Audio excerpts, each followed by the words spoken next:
Bonjour tout le monde, Guy Baillargeon, votre animateur de Téléhandicap. Attention, je marche, c'est le titre de notre émission. Alors aujourd'hui, on a une invitée, Madame Monique Vigneault, qui est membre du conseil d'administration de Polio Québec. Alors bonjour et bienvenue à l'émission, Madame Vigneault. Merci, merci. Merci d'être avec nous. Je comprends que vous vous intéressez en fait vous faites beaucoup d'activités au sein de Polio Québec et parce que vous, votre histoire personnelle, vous avez, vous avez contracté cette maladie-là dans votre jeune âge, vers la fin des années 50. Et puis, je pense qu'on pourrait commencer avec ça, votre parcours qui fait qui vous êtes aujourd'hui, parce que vous avez passé par toute une gamme d'épreuves vraiment pas évidentes pour le commun des mortels. Fait que je vous écoute là-dessus. Et puis, moi, je vous écoute parce que vous avez lu mon histoire, puis moi, mon histoire, je la trouve tout à fait ordinaire comparée à ceux des autres. J'ai eu effectivement la polio en 1959 à Montréal. Il y avait une grosse épidémie à ce moment-là et j'avais 3 ans et demi. J'étais la dernière d'une famille de 3 enfants, une famille très unie. Et comme l'épidémie était là, j'ai eu la chance d'avoir un vaccin et on parle de 2 vaccins contre la polio et malheureusement, j'ai eu juste une dose et je l'ai attrapée avant d'avoir ma seconde dose. Mais je crois que ça m'a quand même aidé. Ça a été assez sévère. Moi, c'était surtout au niveau des jambes. C'était une paralysie surtout au niveau de la jambe gauche. Mais effectivement, comme j'ai écrit mon histoire, à 3 ans, quand on se voit hospitalisé, on voit pas ses parents, ça a été extrêmement difficile. J'étais à l'hôpital Pasteur à Montréal et j'ai été hospitalisée plusieurs mois mais il y en avait tellement des pires que moi, où on m'a appris à faire des exercices, puis finalement, c'était ma jambe gauche qui était paralysée et un peu la jambe droite déformée. Alors, on nous a mis un appareil orthopédique et j'ai dû apprendre à marcher avec ça. Ben, si on remonte un petit peu avant ça, là, donc, c'était quoi les premiers? Parce que, tu sais, on a l'impression aujourd'hui que, un petit peu comme d'autres maladies enfantines, comme, ben, je les appelle comme ça, là. Oui, Exemple, je sais pas moi, effectivement. la variole, la coqueluche, ou peut-être, je ne sais pas, moi, je ne veux pas dire la lèpre, là, mais tu sais, il y a quand même des maladies qu'on a presque éradiquées sur la planète, puis il y en a d'autres qui ont continué d'être malgré la vaccination, malgré les préventions, malgré l'hygiène publique, parce que c'est bien souvent une Effectivement. question de santé publique. À l'époque, on n'avait pas les mêmes mesures qu'on a aujourd'hui. Les conditions de vie n'étaient pas les mêmes, etc. Donc, c'est pas un hasard qu'à un moment donné, il arrive une épidémie comme ça vers la fin des années 50, et puis c'est extrêmement contagieux. C'est quoi le facteur de contagion? Est-ce que c'est par les aérosols qui peuvent sortir de notre bouche? Est-ce que c'est par le toucher? C'est Comment est-ce que ce la, virus-là voyage ou voyageait? la salubrité, souvent, c'est pour ça qu'on voit surtout en pays de guerre que ça va revenir. OK. Et l'eau contaminée, l'hygiène, c'était plutôt Ouais. ça. OK. Mais aujourd'hui, avec les vaccins, ça a été effectivement, comme vous dites, presque éradiqué. Sauf que Oui. maintenant, je lisais encore ce matin, on parle du Pakistan, on parle de l'Afghanistan, et il y a encore des pays, malheureusement, où on ne vaccine pas, où on ne veut pas que les enfants soient vaccinés. Ça, c'est Oui. vraiment triste, mais c'est une réalité. Mhm. Et là, la maladie à la base, là, est-ce qu'elle empêchait le développement du membre, exemple le bras, la jambe, ou c'est un petit peu ça, je pense, hein? Oui, d'accord. Comme on parlait de la façon que la maladie a commencé, moi, c'était tout simple. Je suis rentrée dans la maison, tout allait bien, je marchais, Oui. j'étais une enfant tout à fait normale. Puis Puis là, je vous me avez suis perdu l'équilibre. Là, votre mère pensait que c'était un jeu, une blague. Elle dit, on fait pas ça, ouais. C'est pas effectivement, drôle. effectivement, je suis rentrée dans la maison, puis j'ai dit, maman, je me sens pas bien. Puis elle me dit, ben, va t'allonger dans mon lit. Et comme j'allais là, je suis tombée par terre. Elle me relevée, parce que c'est une paralysie instantanée. Elle me Ah oui, à relevée. ce moment-là. Oui, et elle me dit, on fait pas des blagues comme ça. Alors, je suis partie à marcher encore, je suis retombée. Alors Hmm. là, elle le savait. Là, ça a été l'ambulance, l'hôpital et tout ça. Puis, Oui, puis votre maman, elle était ben, votre famille au complet, mais parce que vous n'êtes pas la seule chez vous, là, vous êtes frères et sœurs. frères et sœurs, mais votre maman, c'est extrêmement impliquée, hein, C'est dans votre incroyable. quotidien. Ben oui. Oui, je sais pas que je veux parler d'elle, mais oui, c'est une femme extraordinaire. Et ce que j'aime d'elle, que j'ai retenu avec le temps, parce qu'elle est décédée, Oui. bien sûr, c'est qu'elle a vraiment tenu son point. Elle n'a jamais voulu que j'aille à l'école de personnes handicapées. Elle ne Ben non, comprenait c'est pas. ça. Non, c'était pas Non, question. Puis les médecins, les médecins, eux autres, ils vous avaient absolument, étiqueté. absolument. Hey, C'était l'école qu'on appelle, je crois qu'elle n'existe plus, mais j'ai connu des gens qui sont allés dans Poly au Québec, et c'était oui, l'école Victor Doré à Montréal. Et d'accord. oui, et comme moi j'étais la plus jeune de la famille, ma mère est allée voir la directrice et elle lui a dit non, ma fille Monique, elle va aller avec son frère et sa sœur à la même école. Alors j'ai Bon. eu la chance de partager main dans la main tous mes trajets d'école primaire avec ma sœur. Oui, Avec voilà. votre sœur. Ben oui, mais quelle belle histoire. Puis votre mère était une femme forte. Oui, Parce que normalement, elle aurait pu dire, ben, c'est plus facile de l'envoyer à l'école ou est-ce que finalement, c'est l'école qui va la prendre en charge versus.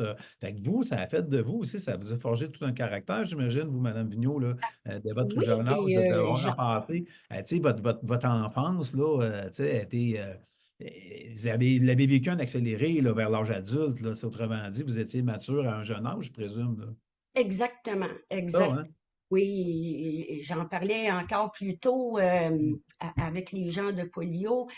Ça m'a donné une force de caractère, mais moi, j'avais 3 ans. Moi, je ne savais pas que Mais non. j'étais différente des autres. Moi, j'ai fait comme tout le monde, là. J'ai grimpé Ouais. dans les arbres, je me suis fait chicaner. J'ai tout fait ça. Je ne savais pas que j'étais pas comme les autres. Je l'ai su en 6e année. Un professeur extraordinaire que j'avais, je le Oui. raconte un peu souvent à la blague. J'avais un professeur extraordinaire, Madame Monique La Jeunesse, et un jour, elle nous dit, écoutez, je voudrais vous parler de quelqu'un aujourd'hui. Alors moi, je suis certaine qu'elle veut parler de la première de classe, là, qui est bonne en dessin, elle a tout pour elle. Alors, Elle disait j'ai ça, les bras madame. comme ça et j'attends. Et le Ah, prof qui me dit, finalement, je voudrais parler de Monique Vigneault.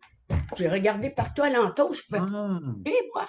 Et c'est là la première fois que j'ai entendu parler de résilience, puis là, je me suis sentie différente, puis je me suis dit, OK, je vais continuer dans cette veine-là. Et j'ai fait ma carrière, j'ai eu des enfants, et ça va très bien. Moi, j'ai pas vraiment eu de problème physique, à part, comme vous avez lu mon histoire, plusieurs chirurgies.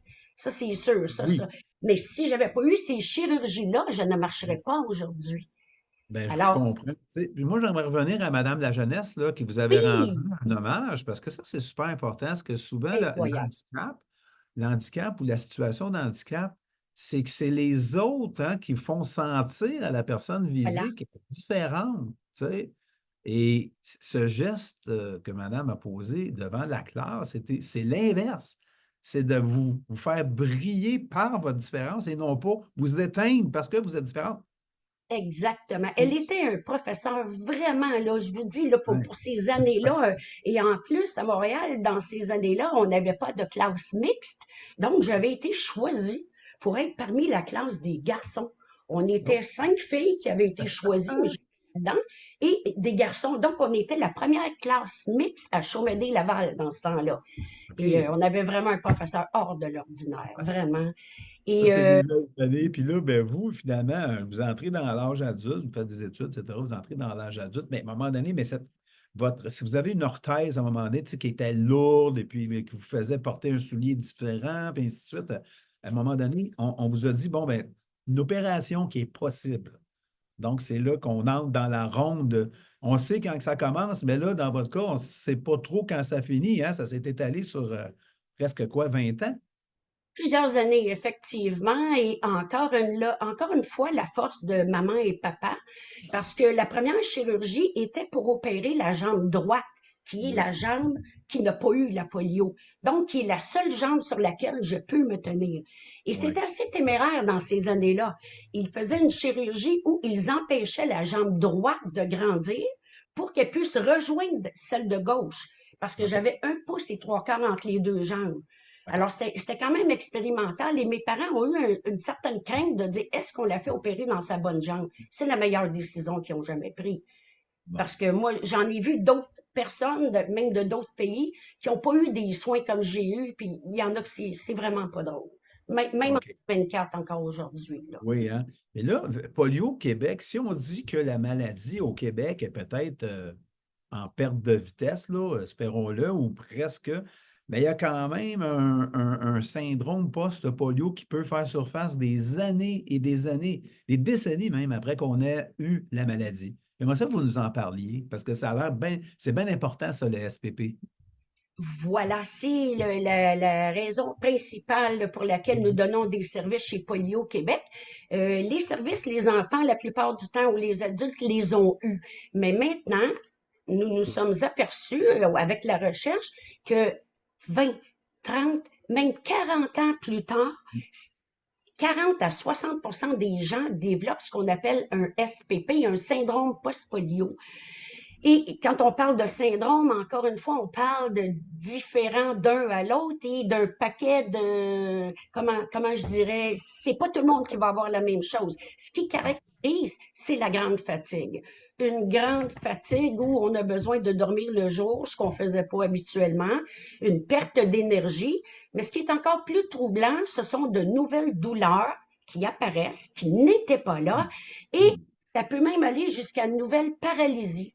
J'ai des gens qui ont eu la polio, qui ont marché toute leur vie, puis aujourd'hui se retrouvent devant le syndrome post-polio. Ils doivent faire face à un deuxième handicap et c'est pas facile pour eux. Mais effectivement, mais nous avons une recherche, nous avons des recherches, nous avons le docteur Daria Trojan, qui est à Oui, l'Institut neurologique de Montréal, qui fait de la recherche depuis plusieurs années. Présentement, à Montréal, elle suit 500 patients à elle OK. seule. Et OK. Donc, souvent, un protocole de recherche pour à peu près un groupe de 500 personnes. non, non, non, c'est pas de la recherche pour 500 C'est pas de la personnes. Il recherche. y a de la recherche aussi, mais elle suit 500 personnes OK. pour le OK. syndrome post-polio. D'accord. Et les gens me demandent souvent, je comprends pas, la polio, on en a presque plus au Québec. Qu'est-ce qui se passe? Comment ça que tout à coup ça devient si populaire?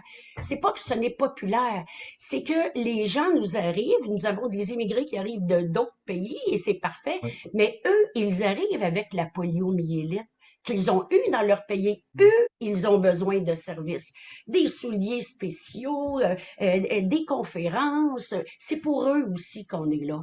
Et Oui. tous ceux qui ont vieilli aussi avec la polio.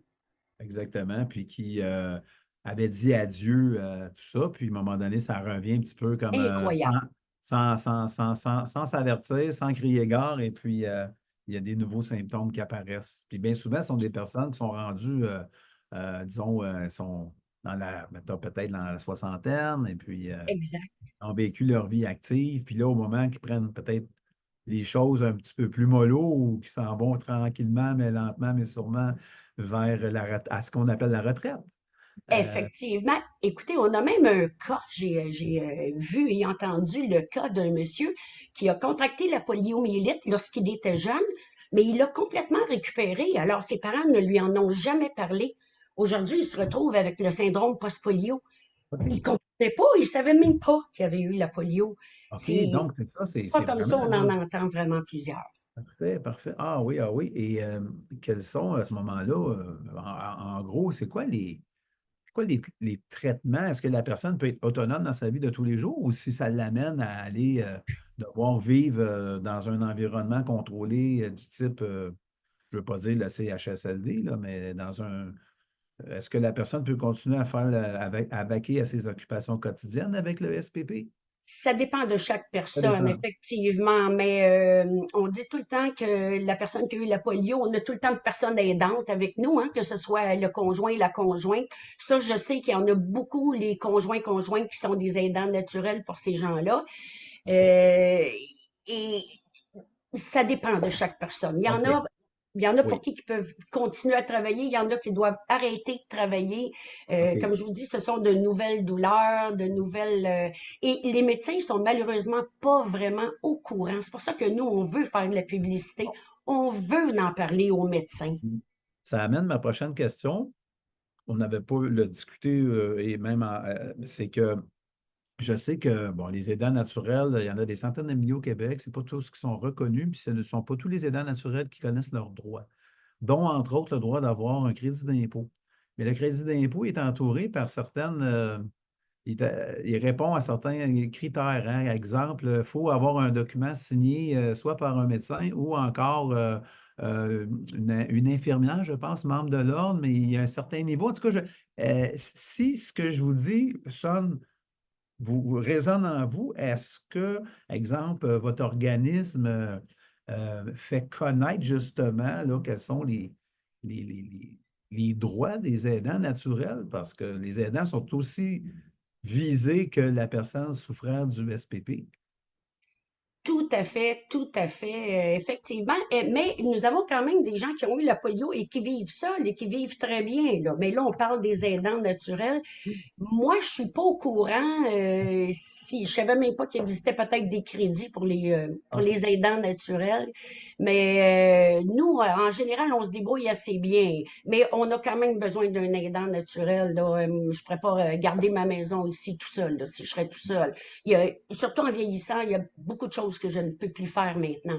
Mais l'association est toujours là pour nous, pour aider. Ce qu'on fait, c'est qu'on fait des Zooms français et anglais. Donc, on a Oui, des rencontres Zoom qui sont vraiment intéressantes. On se voit d'accord. comme je vous vois. On peut se parler. C'était jamais arrivé avant. Ça, c'est Non. encore une, une conséquence, je dirais, du COVID, où est-ce qu'on a dû se débrouiller, puis on est tous arrivés sur Zoom. Et là, l'association a fait un bond extraordinaire. Parce que maintenant, nous sommes capables aussi d'offrir du yoga sur chaise, des conférences, des Zooms français, des Zooms anglais. Et on est associé avec d'autres partenaires, comme le COFIN, qui regroupe tous les handicaps en général. Et Oui. c'est d'ailleurs avec eux et en partenariat qu'on a pu faire l'émission avec vous ce matin. On a eu Oui. l'invitation. Donc, oui, on se promène, on veut voir les gens. Il y a des gens, des marches qui sont organisées, mais on veut être encore plus visible qu'on est là. Alors, vous nous donnez l'occasion aujourd'hui, c'est vraiment là, vraiment apprécié. Ben, écoutez, je pense que en tant que porte-parole, vous êtes très, je pense que vous représentez très bien l'esprit de ce que doit être une association au service des gens qui sont en situation de handicap. Et puis, je pense que vous êtes une belle ambassadrice Ah, euh, merci, c'est pour le gentil. Québec. Mais oui, je vais faire Madame de la jeunesse.